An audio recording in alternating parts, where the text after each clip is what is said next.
Hey, how you doing, everybody? This is Kevin Gallagher, and thank you for joining me here on my show. This is, of course, Time Out with Kevin Gallagher. We're seen every Friday night, 8:30 p.m.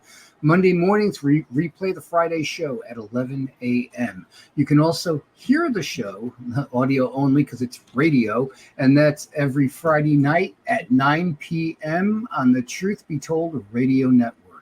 And folks, we got a really interesting and great show for you with a returning guest, and that is with Bart Sibrel. Now, if the name doesn't ring a bell, this is maybe how you're going to remember him. I first came across you, Bart, when I had seen video of you taking a Bible and going up to the men that said that they had walked on the moon and swearing on the Bible that they actually did that. The reactions from the different people that you asked that of, it kind of spread the whole gambit.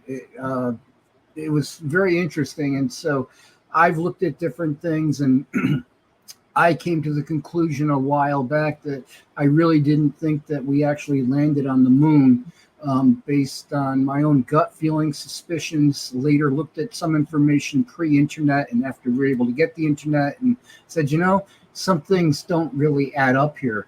But folks, Bart has really been able to, like you see with crime scenes where they have the strings drawn connecting all the dots and different pieces of information. He's really been able to do that quite well. And once you kind of listen to what he has to say, it leaves you going, I really don't think that happened in 1969. So Bart, I want to say hello and welcome to the show. It's good to see you. Thank you, Kevin. How are you? I'm very good, sir. It's good to see you again.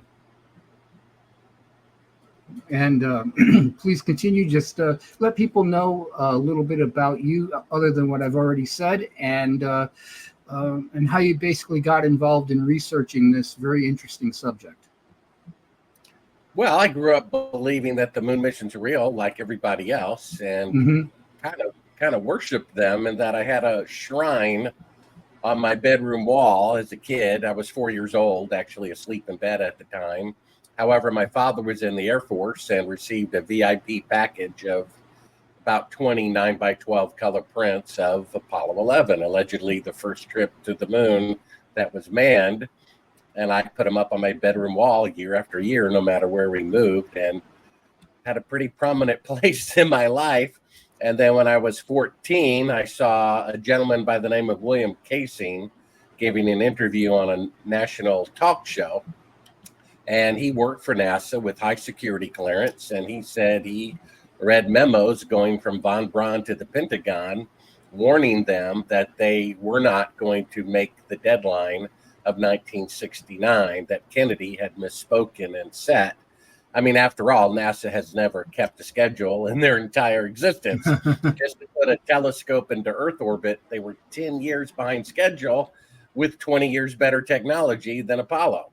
And wow. So the idea that the only schedule they were ever kept was the most complicated one of all time with the most primitive equipment on the first attempt is a preposterous in and of itself. So when I got this information, I went back to my bedroom wall with an open mind as a 14-year-old and said, never thought about that.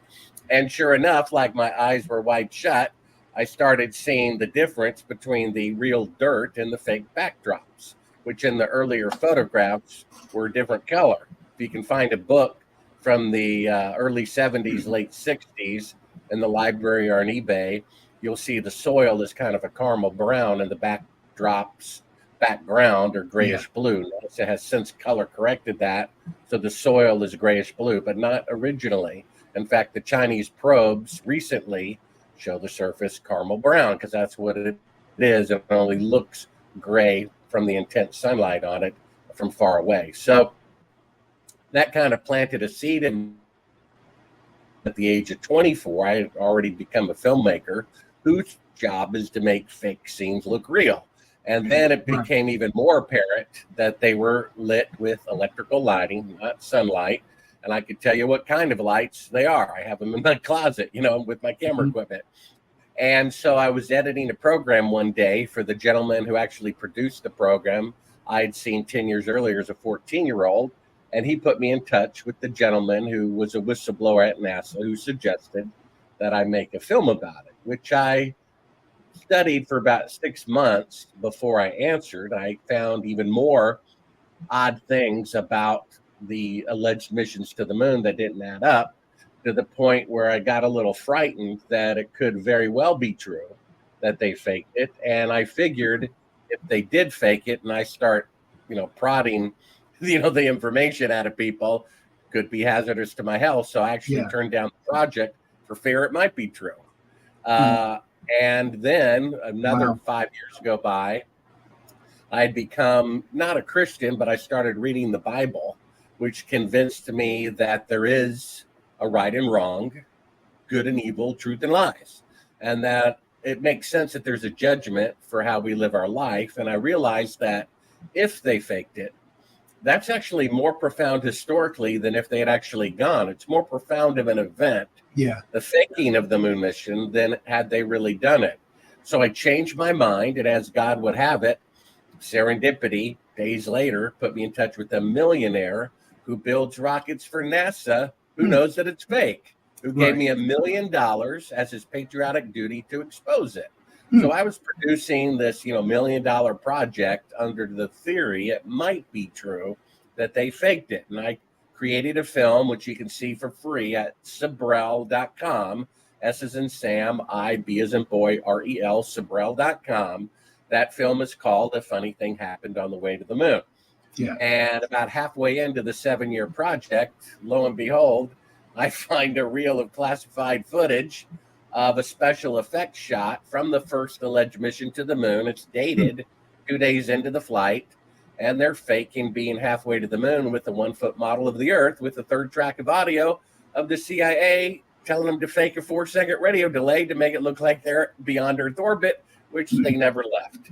In this never-before-seen or heard footage, not only is the radio conversation between the astronauts and Houston Control audible, there is a secondary, private conversation taking place between the crew and a third confidential party, prompting the astronauts with what to say, when to speak, and how to effectively manipulate the camera to achieve the desired misleading effect.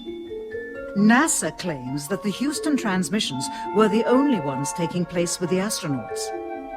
Listen now as Houston Control initiates a conversation with the crew, only to find them too preoccupied with the behind-the-scenes trickery to respond.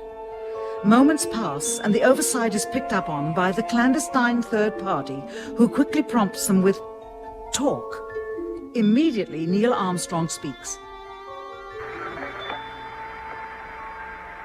Call Apollo 11. Houston, Goldstone says that the TV looks great. Over.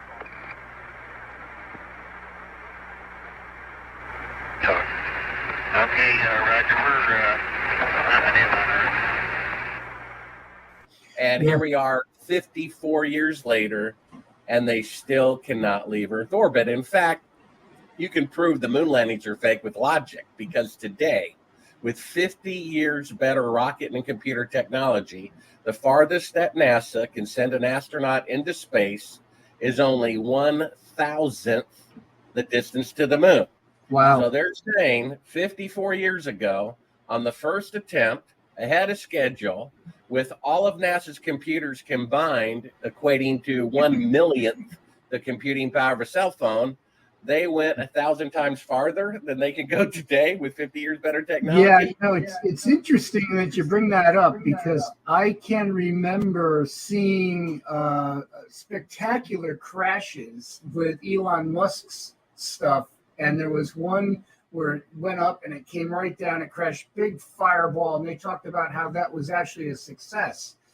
And so, it's really quite interesting, because it's something I never thought of before. Yeah, first try, get up to the moon and send them back safely. And Elon Musk is having all the problems he's having. And I mean, I've seen some pretty impressive stuff where they're showing his stuff coming back and landing on a dock or something out on the water, which, if that's real, that's really impressive. Well, that's a couple of good points. First of all, our society has become so warped that they consider a rocket that was intended to go into space blowing up a success. Yeah. They said the reason why the rocket blowing up instead of going into Earth orbit is a success because it left The launch pad. Okay. That's like saying, well, because the Titanic left the dock, it's a success, despite that it sank and never made one voyage. What a success. It was success. You know, I mean, give me a break. And then another point you brought up, Kevin, is that Elon Musk, 50 years later, with 50 years more advanced rockets and computers, it took him 5 attempts to land a rocket vertically, with each rocket having 100 million times more computing power than the lunar module, which landed vertically 6 times flawlessly. Now, wait a minute. How can it, 50 years later, with 100 million times more computing power, fail to land a rocket vertically the first time, the second time, the third time, the fourth time, all failures, and finally on the 5th try, with all those advancements, they did it, yet they did it 6 times in a row, landing rocket vertically with 100 millionth the computing power. You see that? Yeah. What that means is their claim, actually, Kevin, is that they had 1,000 times greater space traveling capability in 1969 than they did today. And that would be the first time in the entire history of the world where technology was greater in the past and in the future, which is an impossibility, which proves they didn't go.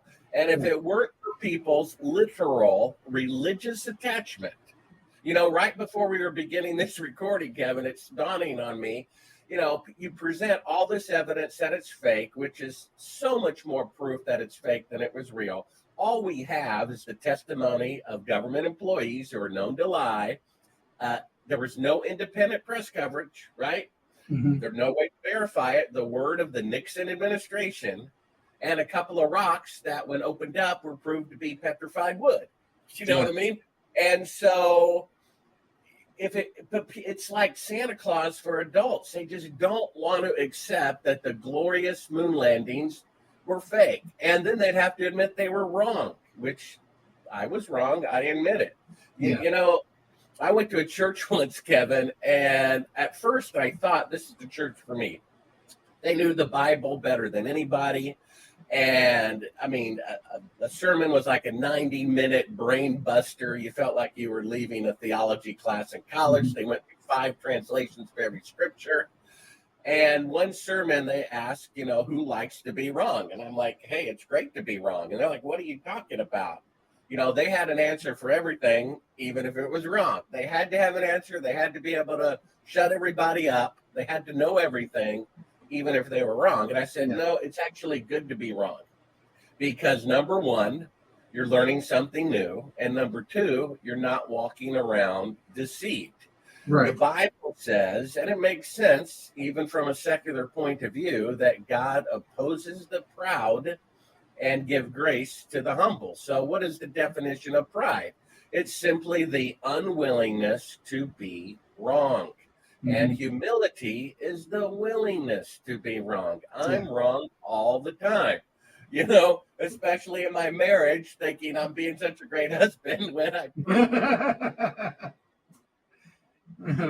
Yeah, that's definitely the case. Now, this happened once before when we started taping, and he's far away. He's in another country as we tape this show.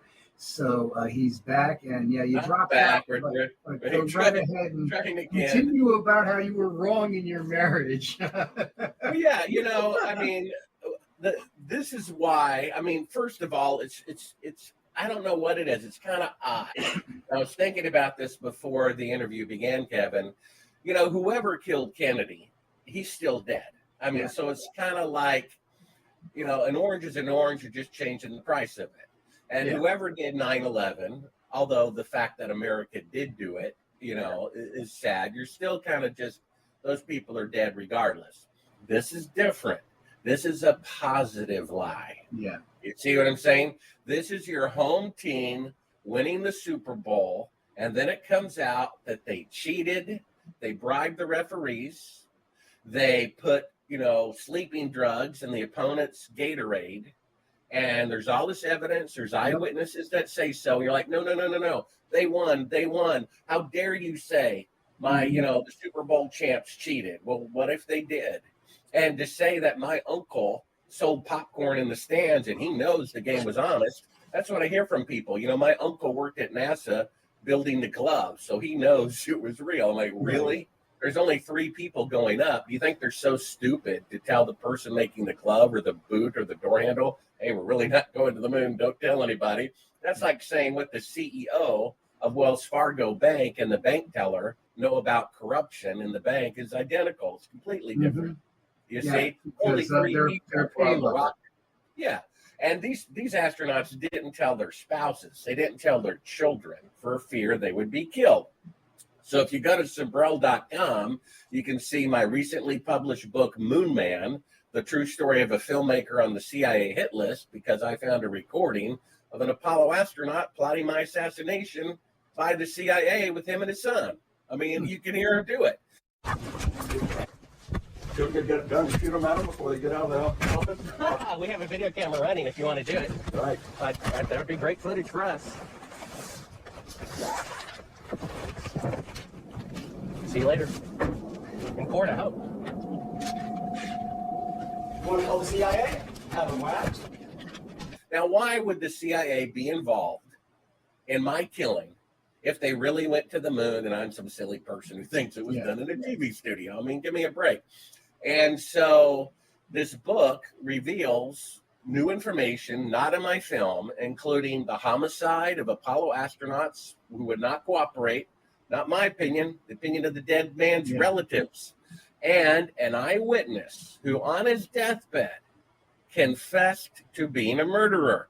And then he went on to explain the reason why he committed the murder was that he was the chief of security at Cannon Air Force Base in Clovis, New Mexico, and he and a coworker eyewitnessed the filming of Apollo 11 in a fake studio on the base June 1st, 2nd, and 3rd of 1968. His friend thought it was morally wrong, and he killed him to cover up the moon landing fraud.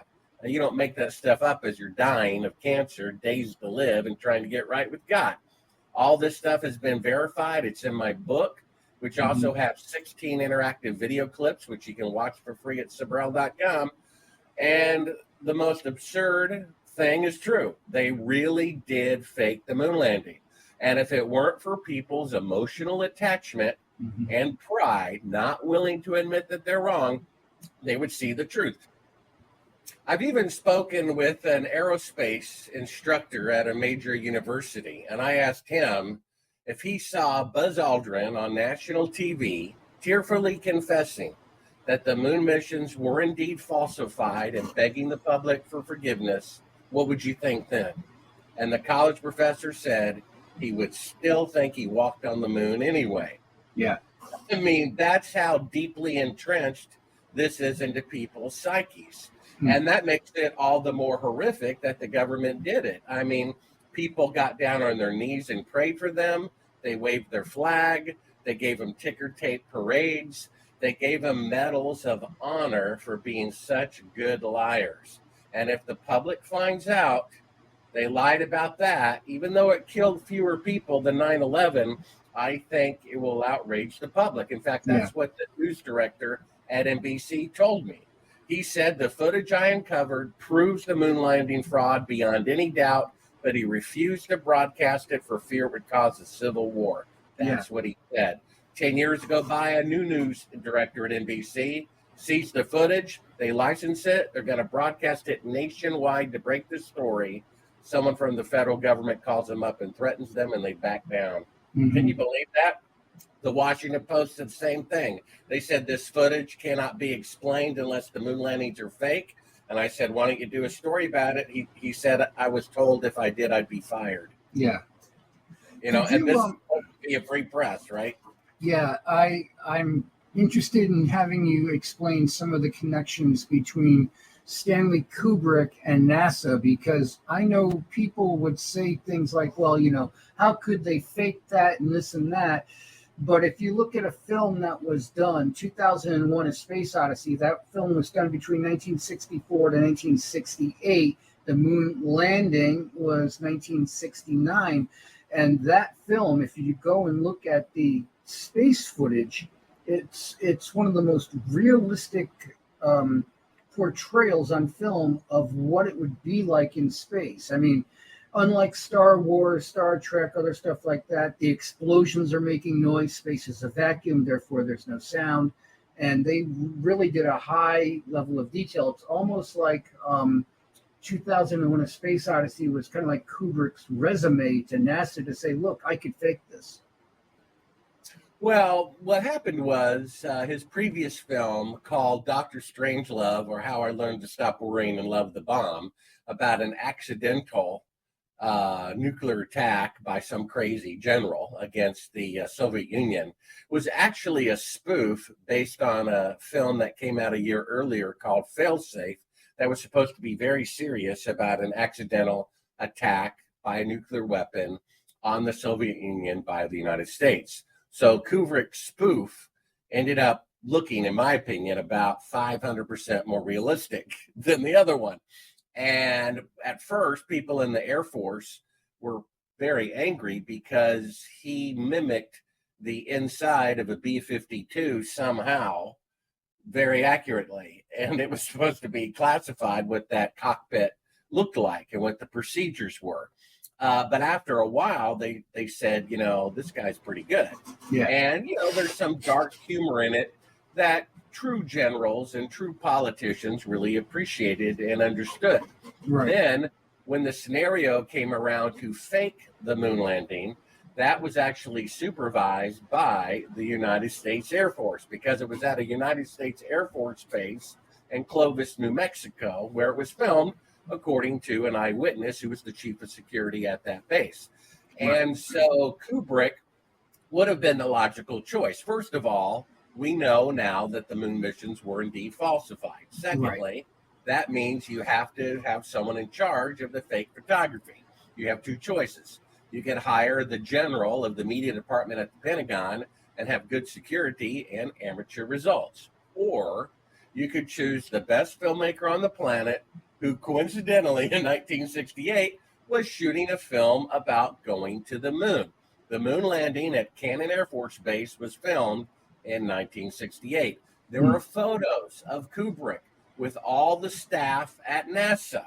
Isn't that interesting? Yeah. And the very next film, he used a lens manufactured by NASA. And then in his Shining movie, he has the little red rum boy wearing a hand-knit T-shirt that says Apollo 11. Mm-hmm. And then for his last film, Eyes Wide Shut, which was me looking at those pictures that were fake of my whole life and thinking they were real, right? He insisted that film open on July 16th, 1999, the 30th anniversary of the alleged launch to the moon. Right. So I think he did do it. That's kind of circumstantial evidence. It doesn't really matter who did it. The main issue is that they did fake it. The main issue is that our government is so corrupt that they arrogantly think they can lie about history and milk not only the money out of the taxpayers, which they turn around and use to deceive the taxpayers.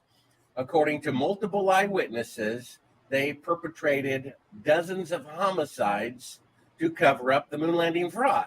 Now, seeing how our founding fathers' first document is the Declaration of Independence, it says the whole reason why this country was started is because King George became hazardous to life, liberty, and the pursuit of happiness. Well, there's life. The federal government has been assassinating their own people. President Kennedy, according to the dead man's relatives who have more access to the JFK files than Oliver Stone does, says with 100% certainty, President John Fitzgerald Kennedy was killed by the CIA. Right. Okay. Now, that's election interference by the federal government, isn't it? And don't think Republican and Democrat matters, because if he were a Republican, they would have knocked him off too.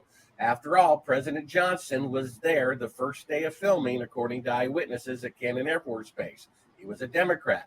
Then he passes that hot potato along to Nixon, who's a Republican, who gives it the thumbs up and has the audacity to call the fake moon landing the greatest event since God made the universe. Reminds me of the Titanic, which they said the ship that God himself cannot sink. Exactly. And so go to Sibrel.com and watch A Funny Thing Happened on the Way to the Moon for free, you'll see we open up with this spiritual overview that how ironic prideful mankind would boast that the Titanic was unsinkable by God and it sunk. And then Richard Nixon would boast, this is the greatest thing, putting a man on the moon, second only to God making the universe, all the while he knew they weren't there. Can you imagine? Yeah. He didn't even show up for the launch because he's a gutless coward, right? I mean, all the dignitaries from all the countries of the world and their reporters are at Cape Canaveral shooting, the rocket going off, and the vice president is there, all the military, but he's afraid to go. He's afraid if there's a picture of him shaking Neil Armstrong's hand and smiling, and it later comes out that it was fake, it'll be all the more getting him in trouble. So he literally distanced himself from it, and then when they got away with it, boom, he shows up for the second launch, but not the historic first one. I mean, come on. And this was why Johnson did not run for re-election when he was eligible, which has only happened once before in the entire history of America, because he knew the faking of the moon landing would be in the next term, and who knew that would work? What if he got caught? I mean, come on. He didn't want to have anything to do with that. Nixon didn't even want to show up for the launch. And once they got away with it and they realized that not only was it a lie, but it was a lie people wanted to believe. Richard Nixon said the greatest threat to America at the time wasn't China or Russia. It was American citizens protesting the federal government. So this was a pep rally. The code name for the fake moon landing was called Slam Dunk. President Johnson came up with it himself because if you faked the moon landing, you had a 100% guarantee the mission would be successful, which made it easy, which made it a slam dunk. Right. And they got away with it. People wanted to believe it. There's no independent press coverage, and it was so easy to fake. People don't realize it. All that it did to convince them was a fuzzy black and white picture that was so grainy and deliberately deteriorated by NASA that it could have been shot in someone's backyard at night with a spotlight. It probably would have looked the same. And so once people were convinced, it didn't matter whether the pictures looked good or not. And I think that's why some of the later pictures, there's probably more mistakes in them than the earlier pictures. Because right. They got more sloppy. They're going to see what they want to see, just like I did for many years. Well, when you talk about the pictures, why don't you talk a little bit about the shadows that are being cast down onto the moon's surface, how that doesn't jive? Yeah, there's a picture I sent you that you can pop in called Shadows, where it does a side-by-side comparison. You'll see on the left-hand side is a picture that I took out on a bright sunny day. You'll see two telephone poles that are lit by the sun, 93 million miles away, 1 million times bigger than the Earth, and it casts shadows in the same direction over the entire continent or moon. Now, to the right is a picture that NASA says was taken with sunlight on the moon, where the shadows are intersecting at 90 degrees from objects 5 feet apart. That cannot be duplicated in sunlight, which they're parallel shadows. It can only be duplicated with one close spotlight, where you're so close to the light source, if you stand to the left of it, it puts a shadow in one direction, and if you stand to the right of it, the shadow is cast in a different direction. That's all the proof you actually need to prove it in a court of law. So first we have the logical proof that you can't have 1,000 times farther space traveling capability in 1969 than you do today. Then we have shadows intersecting at 90 degrees, which cannot be duplicated in sunlight, which means it's electrical light, which means they're on Earth. Then we have a deathbed testimony of Cyrus Eugene Akers, who eyewitnessed the faking of the moon landing. And then we have the classified footage that I uncovered with the third track of audio of the CIA telling them to fake a 4-second radio delay and them using a 1-foot model of the Earth to pretend they're looking back at it floating in space. So we have 4 times the proof necessary to prove it in a court of law that it was fake. And you type in, fake moon landing on Google, you get the exact opposite. You get 1,001 defenses of the moon landing. Now, if I'm going around, Kevin, and saying Mickey Mouse was the first president instead of George Washington, do you think there'd be 1,000 videos on YouTube reassuring people that no, it wasn't Mickey Mouse, it was George Washington, don't listen to Bart? Well, the fact that there's this great defense reminds me of Shakespeare, thou dost protest too much. The reason why this has to be constantly supported is because it's made out of straw and it cannot be duplicated. It's the first time in history that technology was 1,000 times greater in the past and in the future. I mean, they blew up the first atomic bomb in 1945, and just 10 years later, atomic bombs were 1,000 times more powerful. Yeah. So if they could go to the moon on the first attempt with 1/1,000th the computing power of a cell phone, we would have been on Mars 10 years later. We'd be in another solar system by now, and there'd be bases all over the moon. I mean, just to reach the South Pole here on Earth took 6 tries. And yet somehow, 20 years later, they can't put a telescope in Earth orbit on schedule. But with 20 years older equipment, they can go 1,000 times further, drive cars, and play golf on the moon. When 54 years later, they can only send mannequins to orbit the moon. Isn't that kind of strange? Yeah, it is. It is. And, the other thing is that I wanted to get in tonight was about the Van Allen radiation belts. And I had watched earlier today something where it showed a NASA engineer talking about how we'd have to figure out how to get through the Van Allen radiation belts before we could ever get to the moon. But I'm sitting there going, well, wait a minute. Didn't you guys send people to the moon in 1969? Yeah, most people aren't aware of the fact that there's a huge field of radiation that surrounds the Earth in the upper atmosphere. It doesn't start until about 1,000 miles up. So every manned mission from Skylab, Mercury, Gemini, the space shuttle, the space station, they're all well below the radiation, at least 700 miles normally below it. They'd have to go through this radiation to reach the moon. The radiation field is approximately 30,000 miles thick. We have Kelly Smith, one of the free links at Sibrel.com, saying the radiation field is dangerous, meaning deadly to humans. And then he says that the technology necessary for an astronaut to go through it to the moon and through it again back and survive has yet to be invented. So how did they go through it 6 times to the moon and back without dying? Isn't that interesting? So they sent a probe up in 2014 with 2 Geiger counters, and they sent it into the radiation and brought them back. They need to know those radiation readings, even though humans can easily go to it and survive if they went to the moon. So I call up NASA and I said, hey, this is a civilian, non-military, taxpayer-funded project. We paid for those Geiger counters. We paid for the rocket fuel. May I please have the Geiger counter readings? They said the Geiger counter readings are a classified secret. And I'm like, wait a minute. You sent probes to the sun to measure the temperature of the sun. The temperature of the sun wasn't classified. It was published in all the scientific journals.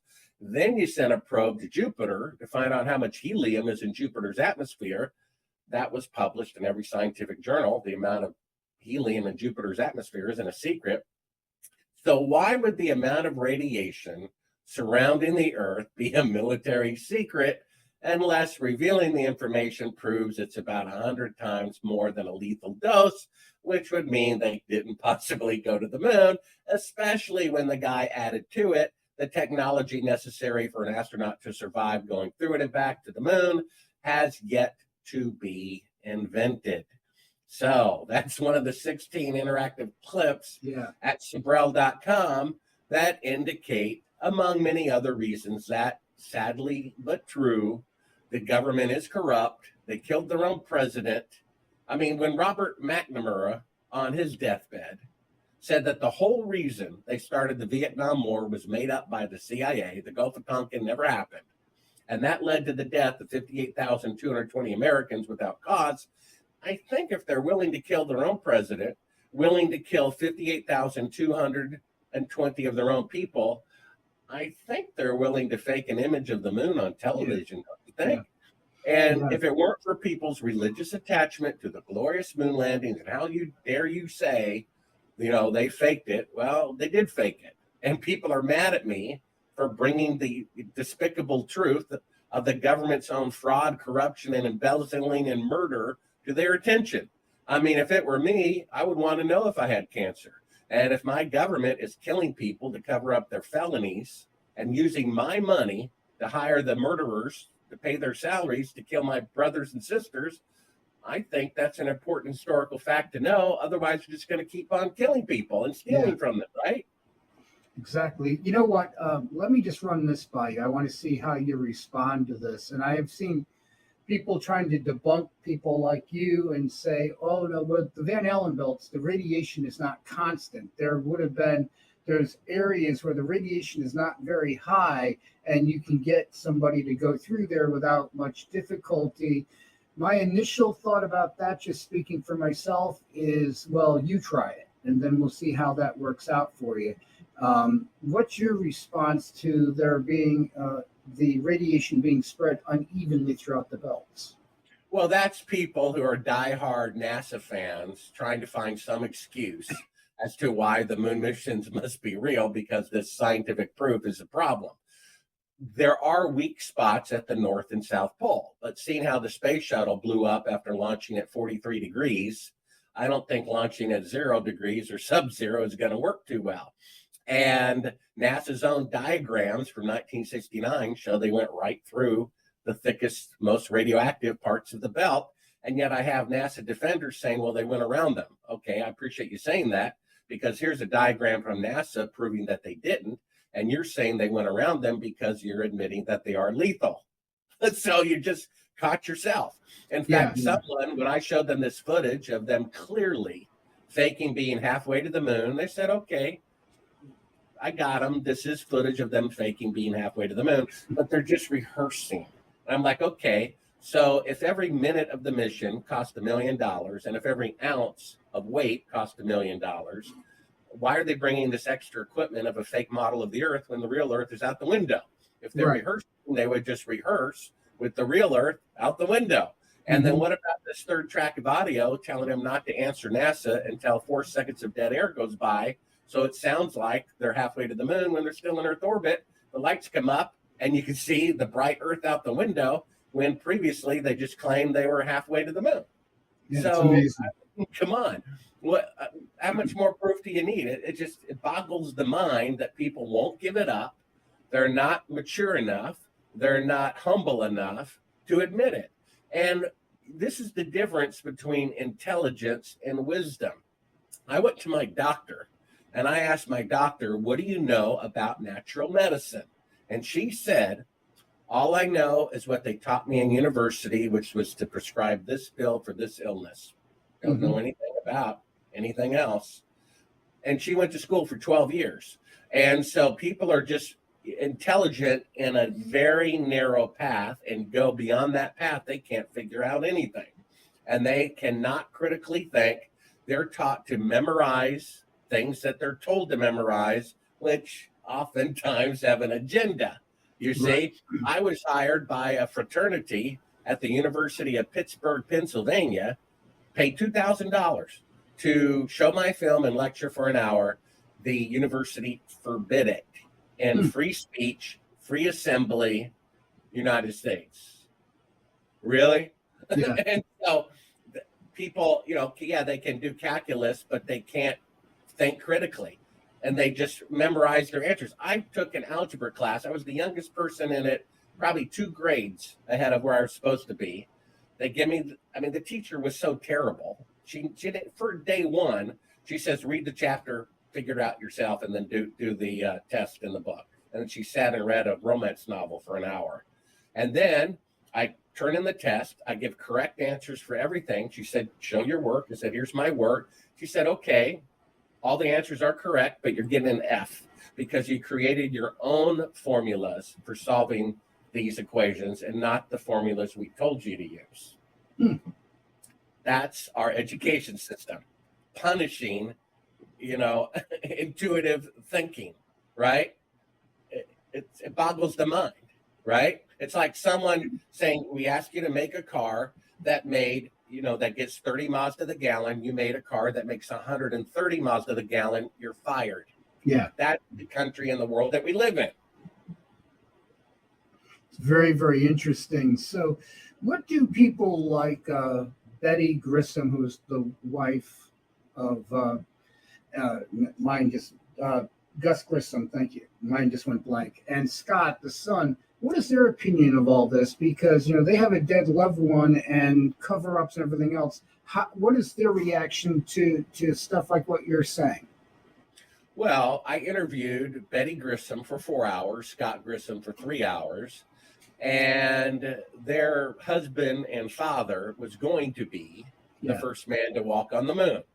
And days before his murder, he held an impromptu press conference at NASA without permission, took a bunch of reporters up to the top of the rocket and put a lemon on the top of it, calling the thing a piece of junk. He was preparing reports to a senator and congressman that they were 10 years or more away from going to the moon, not 2 years. He said this thing is a piece of junk. They were just about ready to ask the astronauts to fake the moon landing. They knew this guy wasn't going to say yes, but we already announced that he was going to be the guy in front of the whole world. So what do? So according to Betty Grissom, the widow of the dead astronaut who I interviewed for 4 hours, she said on January 26, 1967, her husband, Virgil Grissom, came home from NASA and said, "Hun, for some strange reason, the CIA is all over the launch pad today, messing with the equipment. I wonder what they're doing." The very next day, he's dead from, quote, faulty equipment. She is 100% convinced that the crew that was going to be the first crew to walk on the moon, the commander of which was a whistleblower, that they were murdered by the CIA. That's her opinion, not my opinion. When Bobby Kennedy Jr. says his uncle was killed by the CIA, I believe him. When a former vice president of a certain pharmaceutical company says, number one, this little illness going around is not existent, and number two, this medicine isn't good for you, I believe him. And so if a dead relative of an Apollo astronaut says that the CIA is knocking off whistleblower Apollo astronauts, I believe him. And that falls right in line with the faking of the moon landing. So this is the homicide of our people, American citizens, by the federal government because they wanted to expose their embezzling and, criminal activity in a land that's supposed to be free of the pursuit of life, liberty, and the pursuit of happiness. They're murdering their own people. So we don't have life, do we? Right? They're doing things worse than King George ever did. Right? And they're still around. And this is why the news director at NBC said, if this truth comes out, this will really pull the finger out of the dike for everything else, because this is burned in people's hearts, the moon landing. And we would be made a laughing stock around the world. The dollar would crash, probably. The stock market would crash, all because the government is so corrupt, they faked the moon landing, which they are, and they did. This is the world we live in. And so you can watch a funny thing happened on the way to the moon, and I lay out all this evidence, as well as even more, in my book, Moon Man, The True Story of a Filmmaker on the CIA Hit List, all of which is at Sibrel.com. It's interesting because logically speaking, you'd have to say to yourself, if you're being honest, well, if the evidence comes out like you said, it was all fake job. It was all smoke and mirrors. They never went. Here's all the reasons why. So people would then start thinking, well, if they lied about that, what else are they lying to me about? And that would be the natural, thought process. At least for me, I'd start thinking, well, what else have they lied to me about over the years? Big stuff, little stuff, I can name off a whole bunch of different events that I can think of and say, well, what really happened if they're lying to me about the moon landing? Yeah, and they realize this. I think they realize this is the finger out of the dike, even though it may have killed fewer people than 9/11. This will get a different reaction out of the public. This was an unnecessary lie, a bold-faced lie, lying to the encyclopedia, lying to universities, printing it on coins, printing it on stamps, boasting about it every anniversary, how great we are. Look what we did. We put a man on the moon. And the longer it goes on for this event to be unrepeatable with 54 years technology, when they could only have mannequins orbit the moon because of the radiation, and yet they were driving cars and playing golf on the moon for days at a time, with 1960s technology. You see, something doesn't add up. We should be so much more advanced in space travel, and yet we're 1,000 times backwards from where we were in 1969 simply because it was a forgery. Mhm. That's why it doesn't add up. Elon Musk said the moon landing, quote, technology is a historical anomaly. Mhm. Yeah, that's correct. It is. Yeah. And he should know because he's the one experiencing all of the failures and everything else to try to figure out the tech that would actually be able to get somebody into outer space and to the moon or Mars like he wants to get to. Yeah, well, it is what it is. They did fake the moon landing, and that's just the sad state of our country and the world, that their greatest accomplishment is a complete fraud, just like so many other things going on. And the point is, if you don't catch these people and expose them, they're just going to keep doing the same and worse and worse and worse. And when all the world leaders who are doing this openly state their goal is to lower the world population by 94%, I don't think they're twiddling their thumbs hoping it's going to happen. I think just like the moon landing fraud, they had a plan and they executed it. And I think if they want to lower the population by 94%, they have a plan and they're executing it. You see? So something's going on. And I believe the exposure of the moon landing fraud will wake people up. I mean, just imagine if news breaks right now, you're getting phone calls, I'm getting phone calls, turn on the TV, and it comes out publicly on every news channel around the world the moon missions were fake. It would be like someone throwing a glass of water in your face, every American's face. They wake up, they realize they had been sleepwalking their entire lives, and they look down and they're 1 foot away from a cliff. It would be a refreshing and horrific revelation, but a necessary one.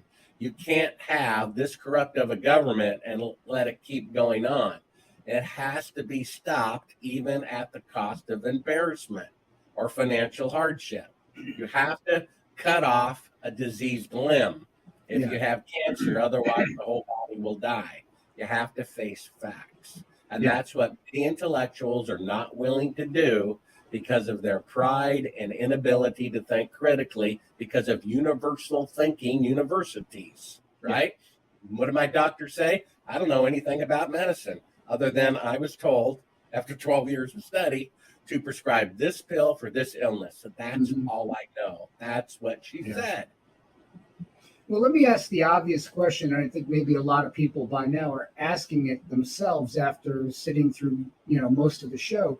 Why fake it to begin with? I mean, why put on the big charade? Why do it? I know for myself, thinking about that period in time in history, you had the, quote, space race, you had the Cold War, you had all that.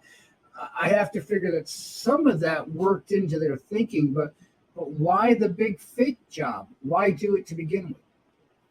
If you've ever seen Martin Scorsese's films about the mafia, which I'm sure he did a little research into, what you see portrayed are these grown men with guns acting like a bunch of spoiled children. So the reason why they faked it is because the people running the government are immature gangsters. That's why.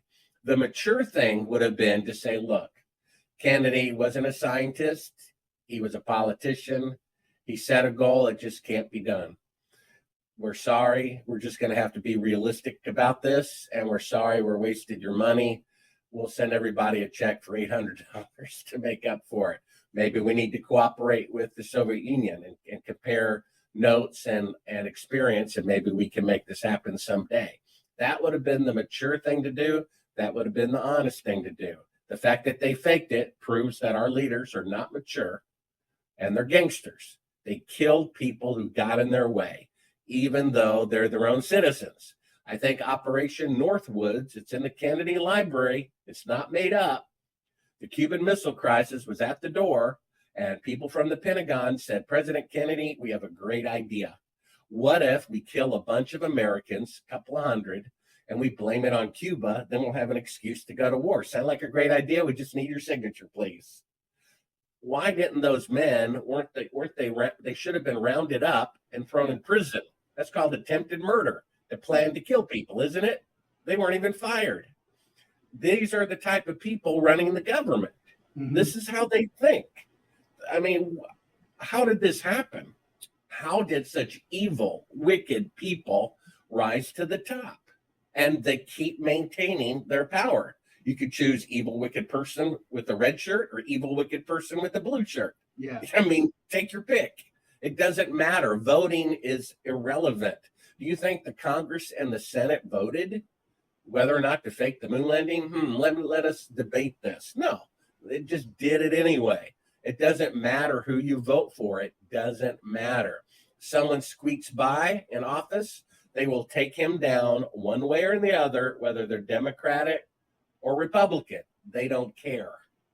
And just ask Bernie Sanders, Democrat, or Ron Paul, Republican, if an outsider with outside points of view can rise to the top. This is our government.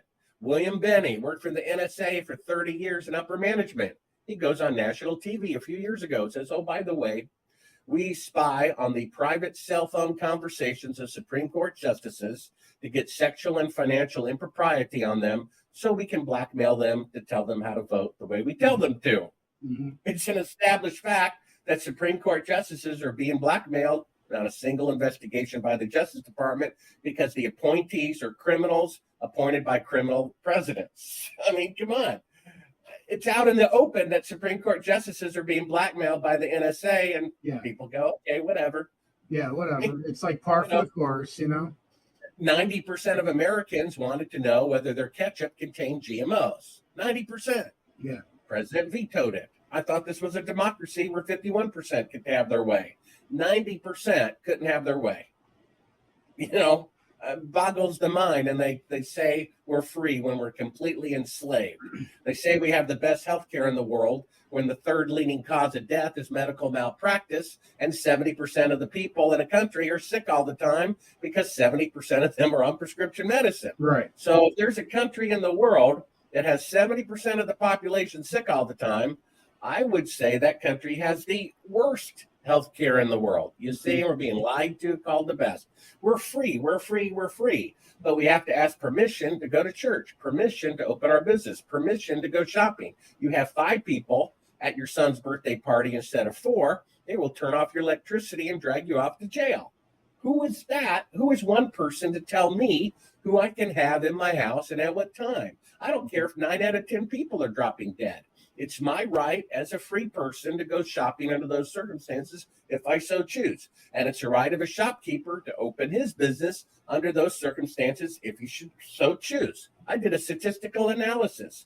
If this little illness going around, even if it were real, which it's not, and even if the deaths were real, which they're not, you're statistically more likely to die in a car crash on the way to church than you are from picking up a fatal virus at church.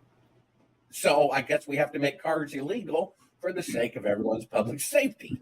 It's conditioning people to accept authoritarian law. It's a psychological training is what this little exercise has been for the last 3 years, and it worked excellently. Yeah. The successful faking of the moon landing, I'm sure, worked so much better than they imagined. They're like, wow, it's really easy to fool all these people. One little picture on a TV and everyone's suckered in. And if you use self-preservation, don't go out. You might die. You better take this medicine for an illness you don't even have, or you might die, right? Then I bet it works so much better than they believed. It's like, oh, this is amazing. People are falling for this out of self-preservation. If you believe in God, you might take a look at Hebrews chapter 4, I think around verse 9. It says that the devil holds all of mankind in slavery because of their fear of death. Yeah. And why did people take this medicine for an illness they didn't have? Fear of death. Why did they prevent 20% oxygen from getting to their brain and their heart? Fear of death, right? I mean, fear of death. Oh my gosh. Fear is imaginary. It doesn't exist. It's imaginary. And that's how we're being enslaved by fear, by the media, according to Woodward and Bernstein in 1974, CIA document showed back then, when you were only supposed to own one TV and radio station, they had 400 journalists working for the CIA. Operation Mockingbird. Yeah. And so think how much more in control they are now. Yeah. And it's only getting worse. We better have the moon landing fraud come out, or our government will never, ever, ever be honest ever again. Yeah. Hey, Bart, why don't you let people know about your websites, stuff they can find there, how they can maybe reach out to you to get more information, etc. Yeah, just go to Sibrel.com. There's also a podcast button there. I've started a new weekly podcast that you subscribe to on a monthly basis for just $10. It's kind of my weekly news summary of the alternative media. You can also get a copy of the book. It's on audio, which I read myself, or Kindle or print. And all of that is available at Sibrel.com. Excellent. And folks, we've just spent the last hour with Bart Sibrel. And Bart, I want to thank you so much for joining me here today. It's been an interesting conversation. I think one that we should be having more often. I think people really should be able to question some of the things that, that they're looking at that's all around them. I know, and I think you'll find this interesting, is that Eric Arthur Blair, who we know better as George Orwell, wrote a book that he wanted to call The Last Thinking Man. The publisher called it 1984, because somebody who can stand on their own 2 feet, look at everything going around them, and still maintain the ability to think for themselves is a very dangerous person, and somebody who can't be controlled. And it should. He said something. He quoted something. Yeah. That is very profound and specifically relevant to the moon landing fraud. Yes. Orwell said, very interesting, whoever controls the past controls the future. Mm-hmm. So our government, our criminal, murderous, embezzling government is controlling the past, because they're saying about the past that the moon missions are real when they certainly were not. So whoever controls the past, those criminals, controls the future, which means until the moon landing fraud is exposed, they will continue to have criminals running the government. You can have a great awakening about everything else, but if people are still deceived about mankind's greatest accomplishment, then there really isn't a great awakening now, is there? Yeah, absolutely. Bart, thank you very much for joining me here on the program tonight. We got to get you back on again, cover more about this really interesting subject. Hang out for a minute after we're done. Love to just speak with you for a minute or two after we get off the air. For Bart Sibrel, I'm Kevin Gallagher, and I thank you so much for joining us here on the program. Please tune in again next week to see what it is we'll be talking about. Until then, have a great night, and God bless you.